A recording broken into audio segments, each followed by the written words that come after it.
মানুষের বয়স বেড়ে যায় কিন্তু শখের বয়স বাড়ে না। এত নানি ভক্ত হইছে বাসায় যেতেই চায় না। দুনিয়াতে একমাত্র মা ছাড়া কেউ ভালোবাসে না। আজকে অনেকদিন পর আম্মা কোনো একটা ইনভাইটেশনে যাচ্ছে। আসসালামু আলাইকুম সবাইকে, কেমন আছেন সবাই? আশা করি অনেক ভালো আছেন। আলহামদুলিল্লাহ আমি অনেক ভালো আছি। সকালবেলা আম্মা গরুর মাংস রান্না করলো যেন আমরা খেতে পারি। আমরা মাত্র দুইজনই বাসায় ছিলাম। একটা ইনভাইটেশন আছে আমাদের, সেখানে যাচ্ছে মা আর ছোট বোন। আমি বড় আপা বাসায় থাকবো এই কারণে। এটা আম্মার চুরি রিসেন্টলি বানিয়েছে। বিয়ের সময় শুনেছি নানা নাকি অনেক গহনা দিয়েছিল, কিন্তু আব্বা কোনো একটা কারণে বিক্রি করে দিয়েছিল।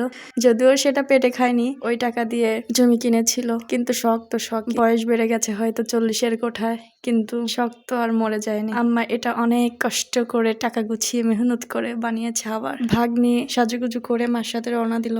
ঈদের পরে আম্মার অনেকগুলা দাওয়াত ছিল। আজকের দাওয়াতটাতে সে শুধু গিয়েছে, এর আগেও বেশ কয়েকটা দাওয়াত ছিল, সেগুলোতে আম্মা যেতে পারেনি। নাই কাকারা গিয়েছে আর না হয় ছোট বোনকে পাঠিয়েছে। বাড়িতে মেহমান ছিল এই কারণে, বিশেষ করে মেয়ের জামাইরা আসছিল, এদেরকে রেখে তো আর যাওয়া যায় না। আজকে কেউ নেই এই কারণে আম্মাকে আমরা এক কথায় জোর করেই পাঠাইলাম যে আমরা থাকি, তুমি যাও। দুপুরবেলা আমি একটু ভাত খেয়েছি আর দই ছিল ফ্রিজে, পরে ফ্রিজ থেকে দই বের করে একটু খাইলাম। গরমের সময় দই খেতে বেশ মজা লাগে। আম্মা বাড়িতে না থাকলে কেন জানি একদম ফাঁকা ফাঁকা লাগে। সারা বাড়িতে এত মানুষ, তারপরেও কেন জানি মনে হয় কিছু একটা মিসিং। মায়ের বাড়িতে মা না থাকলে আসলে ওই বাড়িই মনে হয় না। যখন ছোট ছিলাম স্কুল থেকে এসে বাড়িতে দৌড়ায় ঢুকে মাকেই খুঁজতাম। যেখানে মা থাকতো ওখানেই ব্যাগ নিয়ে চলে যেতাম, তারপরে মার সাথে এসে ঘরে ব্যাগ রাখতাম।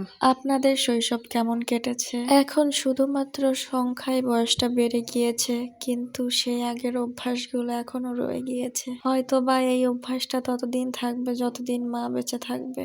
এখনো সেই সেম, কল দিলেও সেই আগেই মাকে খুঁজি। আবার বাড়িতে এসে মাকে না দেখলে সবার আগে মায়েরই খোঁজ নেই। আর কে আছে না আছে ওটার কথা মাথায় থাকে। দুনিয়াতে একমাত্র মা ছাড়া কেউ ভালোবাসে না। এখন বাবা ভক্ত যারা আছেন তারা গালি দিয়েন না। আপনি হাজার অন্যায় করবেন কিন্তু আপনার মা আপনাকে কখনো ছেড়ে যাবে না। আপনার বাবা যেতেই পারে, আপনি শিওর দিয়ে বলতেই পারবেন না। তাহলে বলতে পারেন যে তুমি কি একা একা বড় হয়েছো? জি না, আমার বড় করার পেছনে আমার বাবার হাত অবশ্যই আছে, কিন্তু আমার মায়ের মতো বাবাও আমাকে দূরে ঠেলে দিয়েছে, কিন্তু মা কখনো দেয়নি। আম্মা দাওয়াত খেয়ে চলে আসছে। বড় আপু আজকে চলে যাবে ওদের বাড়িতে। দুলাভাই আগেই চলে গিয়েছে। দাদু মাংস নিয়ে আসছে, পরে একটু মাংসর তরকারি দিয়ে দেওয়া হলো যেন বাসায় যে খেতে পারে।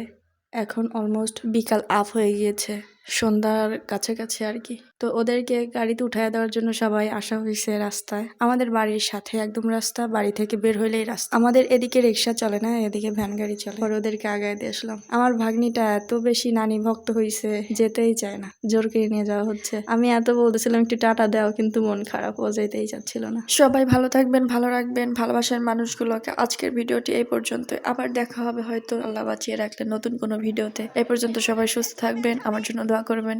আল্লাহ হাফেজ।